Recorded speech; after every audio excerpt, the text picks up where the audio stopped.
It began with a smell sharp, metallic, and suffocating. It hung in the air like a predator, waiting for its prey to notice. Sarah, a freelance photographer, had come to the abandoned Fairbrick Manor to capture decay and desolation in all their morbid beauty. What she hadn't expected was the peculiar stench that seemed to follow her from room to room. Fairbrick Manor was a crumbling relic, swallowed by ivy and time. Its windows gaped like blind eyes. Its doors moaned in protest with every push. The townsfolk avoided it, speaking in hushed whispers about disappearances, shadows that moved when they shouldn't, and screams heard late at night. To Sarah, these were just the echoes of superstition. She saw opportunity, a chance to craft a haunting photo series. Her boots crunched on broken glass as she stepped into the main hall. The floor was littered with shards from a grand chandelier, now nothing more than a skeleton of rusted iron. A spiral staircase loomed ahead, its banister clawed and splintered, as though something had dragged itself upward in desperation. Then she saw it. A smear of crimson glistened on the steps, fresh and viscous. Her heart lurched, but her curiosity urged her forward. Blood? Here. It didn't make sense. Nobody had lived in Fairbrick Manor for decades. She crouched, extending a trembling hand toward the streak, but froze when she heard it, a wet, slurping sound. It came from above. Sarah's pulse quickened as she tilted her head upward. The slurping turned into chewing. Then a low growl, guttural and unnatural, reverberated through the silence. A sudden, feral clang echoed from a room down the hall. Her instincts screamed for her to leave, but her legs betrayed her, carrying her toward the noise instead. The corridor was suffocating dark, illuminated only by the pale beam of her flashlight. The walls were lined with peeling wallpaper, revealing layers of mold and something that looked disturbingly like claw marks. The air grew thicker, the metallic scent now overpowering, mingled with something else, rotting meat. She reached the door. It was ajar, a faint orange glow spilling from the crack. Her breath hitched as she pushed it open, a flashlight beam cutting through the dimness. The room had once been a dining hall, but the table that stretched the length of it was now a grotesque altar. Plates and silverware lay scattered, covered in something viscous and dark. Bones, small and large, splintered and gnawed, were piled high at the center. And then she saw it. A figure hunched over, its back to her.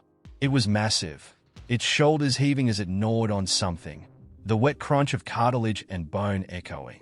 The creature's skin was a mottled gray, stretched tight over its frame.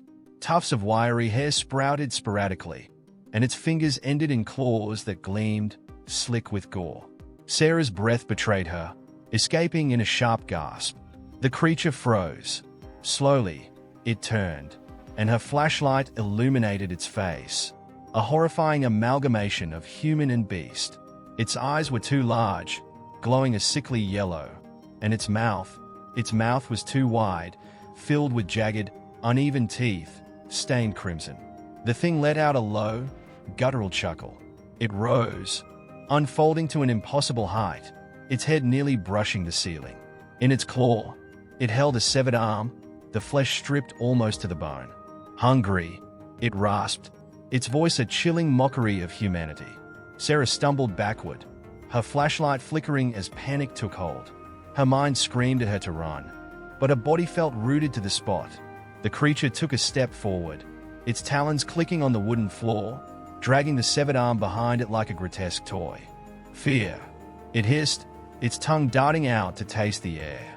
So sweet, so satisfying. The room spun, the smell, the sight, the terror all too much.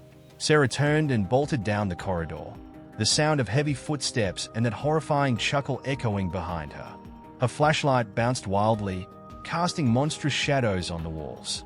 But the manor seemed alive, the halls twisting and turning in ways they hadn't before.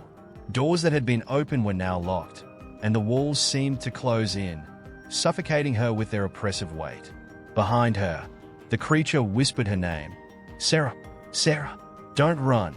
The fear tastes better when it ripens. She didn't know how it knew her name, and she didn't care. All that mattered was escaping. But Fairbrick Manor didn't let its guests leave so easily. Sarah's lungs burned as she sprinted down the dark, endless corridors of Fairbrick Manor. The walls seemed to pulse, like the place was alive, watching, shifting, trapping. Her flashlight flickered wildly, barely illuminating her path. Behind her, the creature's guttural chuckles echoed, growing louder, closer. She didn't dare look back. Her mind screamed a single mantra: find the exit. Find the exit. But the more she ran, the more the house seemed to warp. Hallways she swore led to the front door twisted into unfamiliar paths. Rooms she had passed earlier now appeared where they shouldn't. It was as if the manor was rearranging itself to keep her inside. The smell hit her again, that sharp metallic tang, now mingled with a sour rot that clawed at the back of her throat. She gagged but forced herself to keep moving. The chuckles behind her turned into growls, a low, hungry vibration that shook the very floorboards beneath her feet. She stumbled into what appeared to be a study. The room was suffused with a dim, sickly green light emanating from an ancient chandelier overhead. Dust-covered books lined the shelves, their spines cracked and faded. An enormous fireplace dominated the far wall, but instead of warmth, it exuded an unnatural cold. Slamming the door shut behind her, Sarah wedged a broken chair under the handle, her hands trembling. Her heartbeat thundered in her ears as she stepped backward, scanning the room for any possible escape. A window, maybe, or a second door. The walls whispered, faint at first, like the rustle of leaves, but growing louder, more insistent. Words she couldn't quite understand layered over each other, overlapping in a maddening chorus. The air grew heavier, pressing against her chest like invisible hands. Suddenly, the door rattled violently. Sarah, the creature's voice slithered through the cracks, a low, mocking sing-song. You can't hide. I can smell you. Her stomach churned as bile rose in her throat. She stumbled backward, nearly tripping over a decayed rug. Her flashlight beam landed on something near the fireplace, a trapdoor. The edges were barely visible beneath the dust and debris, but it was unmistakable. Please, let it lead somewhere. Anywhere. She dropped to her knees and clawed at the edges, prying the trapdoor open with desperate strength. The wood creaked, splinters embedding themselves in her fingers, but she didn't stop. The door finally gave way, revealing a narrow staircase descending into darkness. The door behind her splintered with a deafening crack. Sarah didn't look back. She threw herself into the hole, pulling the trapdoor shut just as the room filled with the sound of the creature's rasping breaths. She slid down the staircase, the narrow walls scraping her arms as she fell into a damp, cold void. Her flashlight shattered on impact, plunging her into complete darkness. The air down here was worse, thick and wet, reeking of mildew and decay. She could hear the faint drip of water echoing around her, but nothing else. For a moment, she allowed herself to breathe. Her body trembled violently, adrenaline coursing through her veins. She tried to steady her hands, reaching into her bag for her backup light, a small, battered lantern. When it flickered to life, its weak yellow glow barely illuminated the surrounding space. The basement or whatever, this place was a labyrinth. The walls were rough stone, slick with moisture. Rusted chains hung from the ceiling, swaying slightly, though there was no breeze. On the floor, dark stains spread like ink blots, leading deeper into the tunnels. Sarah forced herself to stand. Her legs wobbled beneath her, but she couldn't stop now. She had to keep moving, had to find a way out before the creature found her again. But as she ventured deeper into the underground maze, she realized she wasn't alone. Faint whispers began to drift through the tunnels, different from the ones she'd heard upstairs. These were clearer, sharper voices. She's here, one murmured, soft and sinister. Another lost soul, another hissed, dripping with malice. Sarah whipped her lantern around, the dim light dancing over the walls. Shadows stretched and twisted unnaturally, shifting even when she stood still. Her breathing quickened, each inhale shallow and panicked. Then she saw them. Faces. Hundreds of faces. They were pressed into the stone walls, their features frozen in expressions of agony and despair. Their mouths were open in silent screams, their eyes wide with eternal terror. The whispers came from them, their voices faint and broken, like echoes from a place long forgotten. "Run," one of the faces gasped, its cracked lips barely moving. Before it's too late, another whimpered. The lantern flickered.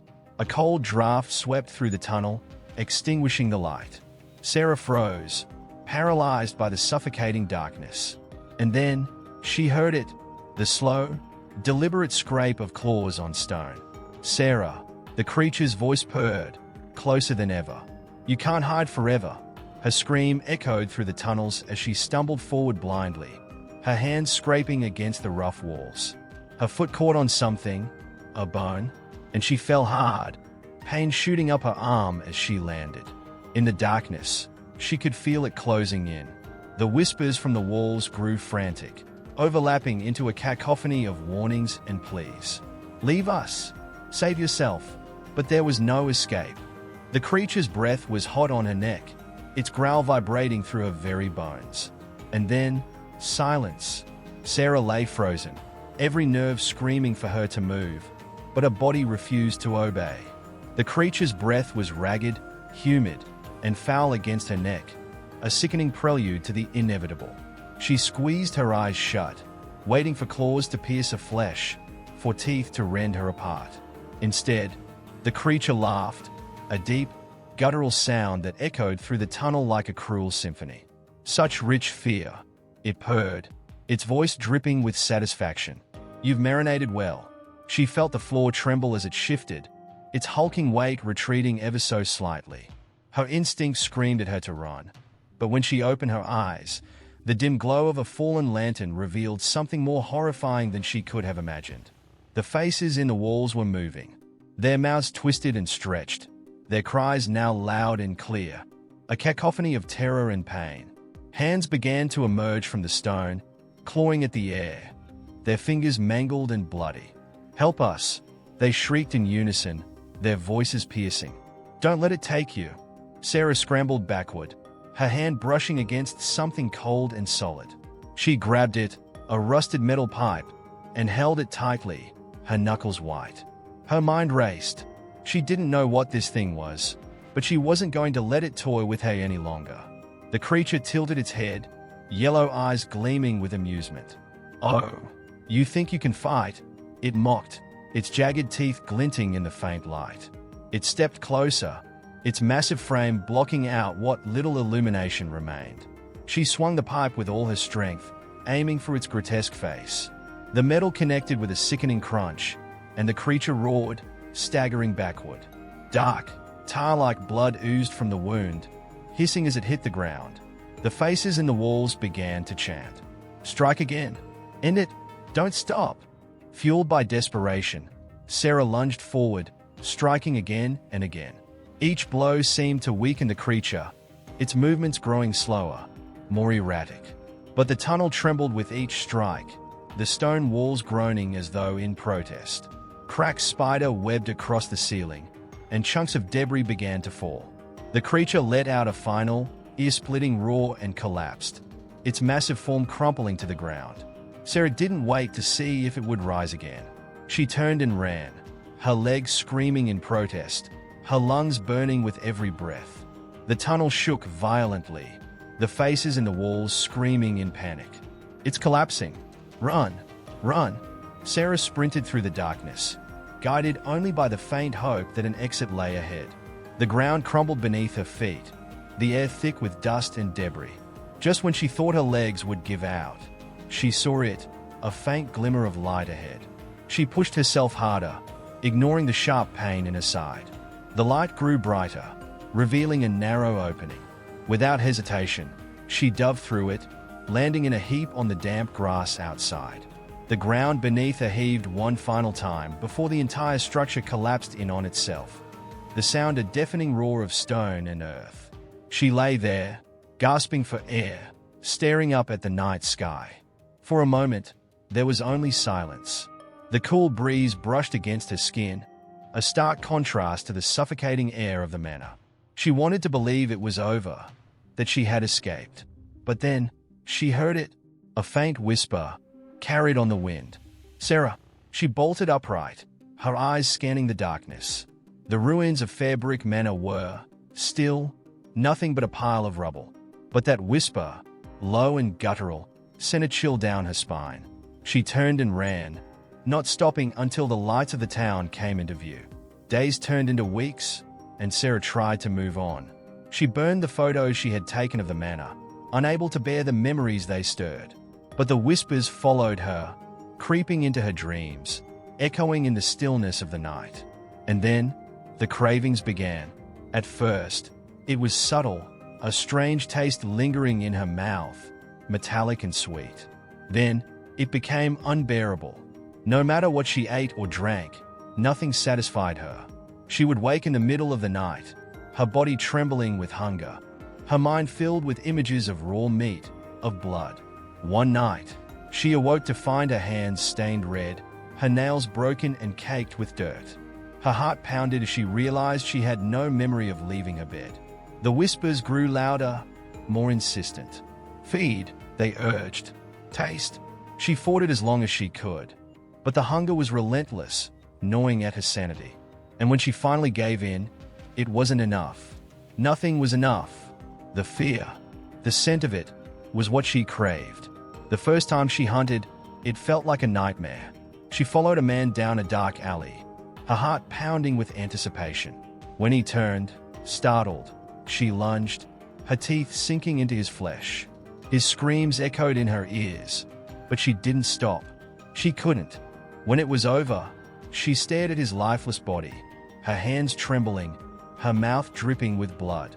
And for the first time in weeks, she felt full. But the whispers returned. More, they demanded. Always more. Sarah realized the truth too late. She hadn't escaped the creature in Fairbrook Manor. It had claimed her, its essence intertwining with hers. She was no longer the hunted. She was the hunter. And somewhere, deep beneath the rubble of Fairbrook Manor, the creature's laughter echoed, faint but unmistakable. It had tasted of fear, and now, through her, it would taste the world's.